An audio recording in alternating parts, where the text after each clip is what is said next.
प्यारे साथियों नमस्कार। स्वागत है आप सभी लोगों का अपना प्यारा सा परिवार मैट्रिक बोर्ड बाल्स में। तो चलिए, मैं आप सभी लोगों से उम्मीद करता हूं कि आप सभी लोग मस्त होंगे, स्वस्थ होंगे और मन लगाकर एग्जाम की तैयारी कर रहे होंगे। ठीक है, तो मैं आप सभी लोगों के बीच आज नया सेशन स्टार्ट करने जा रहा हूं।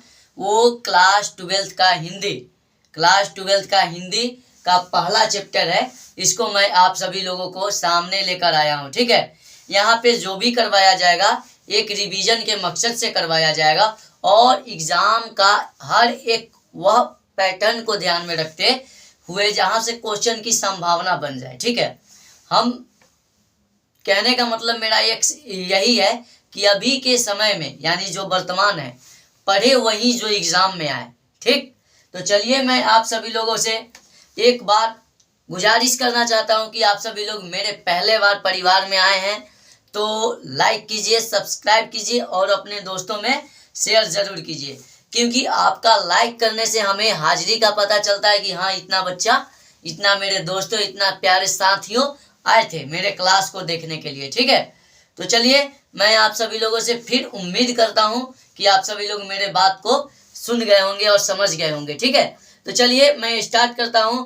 इस चैप्टर का नाम है बातचीत चैप्टर, जो कि पहला है। ठीक है, ये कौन सा पाठ है? बातचीत।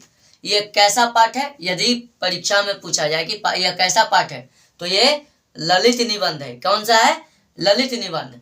लेखक का जन्म, यानी इसमें देखेंगे कि जो है बातचीत चैप्टर का लेखक कौन है? ये चैप्टर का लेखक कौन है? बातचीत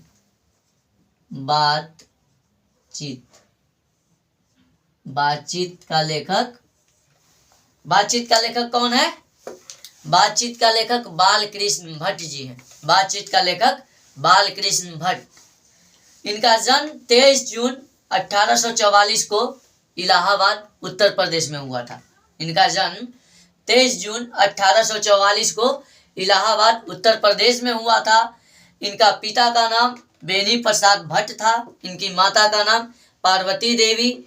इनका जो निधन हुआ 20 जुलाई 1914 को हुआ था। 20 जुलाई 1914 को हुआ था। ठीक है, तो चलिए मैं आप सभी लोगों से ये बताना चाहता हूँ कि बालकृष्ण भट्ट जो है बातचीत के लेखक हैं। बातचीत एक क्या है?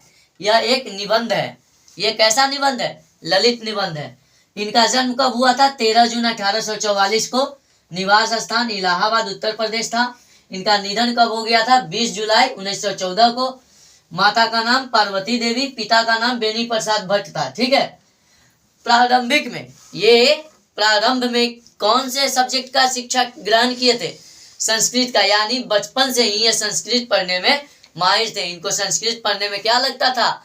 मन लगता था, दिल लगता था। ठीक है, और इन्होंने 1867 में प्रथम बार प्रयाग के मिशन स्कूल में एंट्रेंस की एग्जाम दिए थे। 1867 में इन्होंने प्रयाग के मिशन स्कूल में एंट्रेंस के एग्जाम दिए थे। ठीक, इनकी वृत्तियां जो बताते हैं हमको कि इनकी वृत्ति क्या है। 1869 से 75 तक ये अध्यापन का कार्य किए। कौन स्कूल में? जिस स्कूल में ये एग्जाम दिए थे, यानी मिशन प्रयाग के मिशन एंट्रेंस स्कूल में। ठीक है, और इन्होंने 85 में यानी 1885 में प्रयाग के CAB कॉलेज जो है, इसमें ये क्या किए? संस्कृत के अध्यापन का कार्य किए।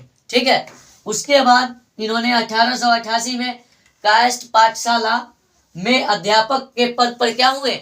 नियुक्ति हुए। इन्होंने 1888 में ये अध्यापक के पद पे क्या हो गए? नियुक्ति हो गई, यानी 1888 में इनका एक प्रिंसिपल के रूप में नौकरी लग गया। और इन्होंने क्या किए? उग्र स्वभाव के कारण 5-6 साल जॉब किए। उसके बाद इन्होंने अपने जॉब को क्या कर दिए? रिजाइन मार दिया, यानी अपनी नौकरी से इस्तीफा दे दिए। इस्तीफा देने के बाद इन्होंने क्या किया? सिर्फ और सिर्फ लेखन कार्य पर ही निर्भर हो गए। और इनको मतलब कि जो भी कविता, कहानी था, निबंध था, इनको यही लिखने में मन लगने लगा। तो चलिए मैं आप सभी लोगों को लेखक परिचय एक बार जस्ट रिवीजन करवा देता हूँ। बालकृष्ण भट्ट बातचीत के लेखक है। इनका जन्म 23 जुलाई 1844, निवास इलाहाबाद उत्तर प्रदेश, निधन 20 जुलाई 1914। माता का नाम पार्वती देवी, पिता का नाम बेनी प्रसाद। शिक्षा प्रारंभ में इन्होंने 1867 में प्रयाग के मिशन एंट्रेंस स्कूल में एंट्रेंस की परीक्षा दी है, ठीक है, मिशन स्कूल में एंट्रेंस की परीक्षा दी है। वृत्ति इनको 1869 से 75 तक अध्यापन के काम किए, जो स्कूल में ये एग्जाम दिए थे एंट्रेंस का। उसके बाद 1885 में प्रयाग के CAB स्कूल में ये क्या किए, संस्कृत के अध्यापन का कार्य किए। उसके बाद 1888 में कायस्थ पाठशाला में इनको जॉब लगा, पर उग्र स्वभाव के कारण इन्होंने क्या कर दिए, उसको रिजाइन कर बाद में लेखन कार्य पर ही निर्भर हो गए, ठीक है। तो चलिए तो देखते हैं इनकी रचनात्मक सक्रियता क्या है। इनका जो है भारतेंदु हरिश्चंद्र, सबसे पहले इन्होंने भारतेंदु हरिश्चंद्र हिंदी वर्धनी सभा प्रयाग की ओर से हिंदी प्रदीप नामक पत्र निकाले। इन्होंने क्या किए, किनकी प्रेरणा से, भारतेंदु हरिश्चंद्र की प्रेरणा से हिंदी वर्धनी सभा प्रयाग की ओर से हिंदी प्रदीप नामक मासिक पत्रिका का क्या किए, संपादन किए। कब, इनको नौकरी छोड़ने के बाद, क्योंकि इन्होंने 1888 में नौकरी छोड़ा था। और कहाँ है, हाँ, इन्होंने नौकरी छोड़ने के बाद ऐसा काम किए ये, और इनको 33 वर्ष तक क्या किए, ये पत्रिका, मासिक पत्रिका को 33 वर्ष तक चलाते रहे। 1886 में संयोगिता स्वयंवर की कठोर आलोचना की। इन्होंने 1886 में लाला श्रीनिवास दास जी का एक रचना है जिसका नाम है क्या है, संयोगिता स्वयंवर। इनको क्या किए, ये कठोर आलोचना भी किए, और इससे क्या सिद्ध होता है कि ये आलोचनात्मक कवि भी थे। उसके बाद युग यदि पूछेगा कि बालकृष्ण भट्ट जो है कौन सा युग के कवि हैं, तो बता देंगे भारतेंदु, और काल कौन सा, आधुनिक काल। इनका रचना जो है उपन्यास में देखेंगे, रहस्य कथा, नूतन ब्रह्मचारी, 100 अजान 1 सुजान, गुप्त बैरी, रसातल यात्रा, उचित दक्षिणा, हमारी घड़ी, सद्भाव का अभाव, ये जो है। इसके अलावा भी इनका रचना है, लेकिन एग्जाम की दृष्टि से यही 6-7 महत्वपूर्ण है। दूसरा में इनका नाटक जो है पद्मावती, बेनीसयार, शिशुपाल वध, दमयंती स्वयंवर या नल दमयंती। यहाँ पे बात ध्यान में, ये पूछा भी गया है, ठीक है, दमयंती स्वयंवर या नल दमयंती भी कहते हैं, ठीक है।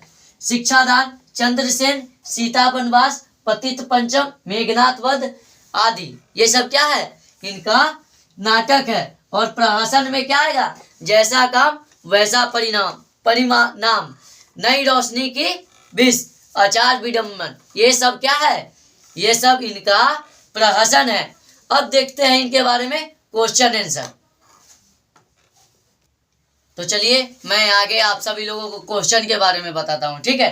तो इनका क्वेश्चन से पहले एक और पीछे छूट गया था जो कि मैं नहीं बताया था, ठीक है। देखिए ये बहुत फेमस और प्रसिद्ध कवि थे, क्योंकि इनका लेखन कार्य से ही पता लग रहा है। 1000 से अधिक, 1000 के आसपास, यानी उससे अधिक भी हो सकता है, कम का तो कोई संभावना है नहीं। इनका क्या है, निबंध है, जिनमें 100 से अधिक क्या है, अति महत्वपूर्ण, 100 से अधिक अति महत्वपूर्ण है, ठीक है। 1000 में 100 से अधिक इंपॉर्टेंट इनका निबंध है। चलिए इससे मैं 4 क्वेश्चन गेस करके लाया हूं, और इसी में से मैं आपको क्या करवाऊंगा, क्वेश्चन आंसर करवाऊंगा। और पूरा मेरा विश्वास है कि जो भी आएगा इससे के अंतर्गत ही आएगा, इससे बाहर नहीं क्वेश्चन पूछेगा, ठीक है। तो चलिए मैं आपको चारों क्वेश्चन बताता हूं। अगर हमें वाक शक्ति न होती तो हमें क्या होता। दूसरा क्वेश्चन है बातचीत में वेन जॉनसन और एडिसन के क्या राय है। तीसरा आर्ट ऑफ कन्वर्सेशन क्या है। चौथा बातचीत करने का उत्तम तरीका क्या है। तो चलिए एक एक करके मैं आपको आंसर दिलाता हूँ, ठीक है। अगर पहला क्वेश्चन क्या है, अगर हमें वाक शक्ति न होती तो हमें क्या होता, तो हम इसको लिखेंगे, अगर हमें वाक शक्ति न होती तो सृष्टि हमें कैसा दिखाई पड़ता, गूंगा। हमें जब बोलने का, हमारे पास बोलने की कला ना होता तो हम कैसे दिखाई देते, हम गूंगा बन जाते, ठीक है, हम नहीं बोल पाते। समझ में आया ना। उसके बाद क्या है, सभी लोग चुपचाप क्या करते रहते, बैठल रहते थे, ऐसे आराम से बैठल है, कोई दिक्कत ना। समझ गए ना क्या बताना चाहता हूँ। उसके बाद इन्होंने, अब मान के चलिए बातचीत के माध्यम से 2 व्यक्ति 3 व्यक्ति गांव समाज जो है आपस में भाईचारा बनाते हैं, आपस में सुख दुख का क्या करते हैं, बातचीत करते हैं। ये सब का अनुभव हो पाता यदि वाक शक्ति नहीं रहता तो नहीं हो पाता। ठीक है, तो इसलिए हम क्या करते हैं, इसलिए इसको लिखेंगे कि अगर हमें वाक शक्ति ना होती तो सृष्टि गूंगी प्रतीत होती। इसके बाद जो हम बातचीत के माध्यम से अपने मन को हल्का करते हैं, या वाक शक्ति न होने के कारण हम क्या मन को हल्का कर पाते हैं बातचीत के माध्यम से? नहीं। अगला क्वेश्चन है कि बातचीत में बेन जॉनसन और एडिसन का क्या राय? तो बेन जॉनसन का यह राय है कि बोलने से ही मनुष्य के सही रूप का पता चलता है। अगर कोई मनुष्य चुपचाप बैठा हो तो बताइए क्या उसका सही गुण का पता लगेगा? नहीं। ये सब अधिकांश देखने में कब पता लगता है? जब 2 का शादी होता है। जब मान के चलिए एक लड़का पक्ष है एक लड़की पक्ष है, यदि कोई देखने जाता है तो लड़की चुपचाप बैठल है, लड़को आराम से बैठल है, एकदम लगता है कि शुद्धा है। लेकिन जब शादी ब्याह होता है तो 2-3 महीना बाद दोनों के क्या होने लगता है? कल्याण होने लगता है। समझ है ना मैं क्या कहना चाहता हूँ? ठीक है। उसके बाद और एडिसन का क्या राय है? असली बातचीत 4 कानों के बीच होता है, 6 कानों नहीं, क्योंकि 6 कान जो है ऐसे होता है। देखिए एक आदमी का 2 कान, यानी एक ऐसे जाएगा एक ऐसे जाएगा, फिर उधर से जाके एक ऐसे जाएगा एक ऐसे जाएगा, यानी 6 कान जाकर क्या हो जाता है, यानी 6 कान में बात कभी नहीं रहती। वो अपने से हित व्यक्ति को कहेगा, वो अपने से हित व्यक्ति को कहेगा, ऐसे कहते कहते वो बात क्या हो जाएगा, खुलासा हो जाएगा। आर्ट ऑफ कन्वर्सेशन क्या है? आर्ट ऑफ कन्वर्सेशन कहने का मतलब यह एक बात करने की ऐसी कला है जिसमें बातचीत के दौरान चतुराई के साथ प्रसंग छोड़े जाते हैं जिन्हें सुनकर अत्यंत सुख मिलता है। और यह सबसे अधिक कहाँ जा पाए जाते हैं? यूरोप के लोगों में। बातचीत करने का उत्तम तरीका क्या हो सकता है?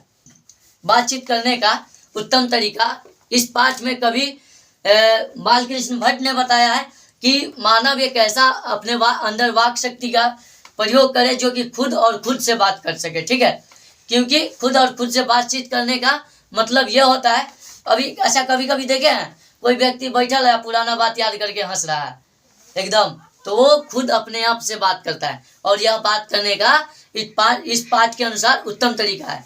तो चलिए मैं आप सभी लोगों को यहीं तक अपने क्लास को एंड करता हूं, और मैं आप सभी लोगों से यह निवेदन करना चाहूँगा कि ये परिवार के बारे में अपने दोस्तों को बताइए, ज़्यादा से ज़्यादा हो सके शेयर कीजिए। ठीक है, और तब तक के मिलते हैं किसी और अगले वीडियो में। बाय, लव यू ऑल मेरे फ्रेंड्स।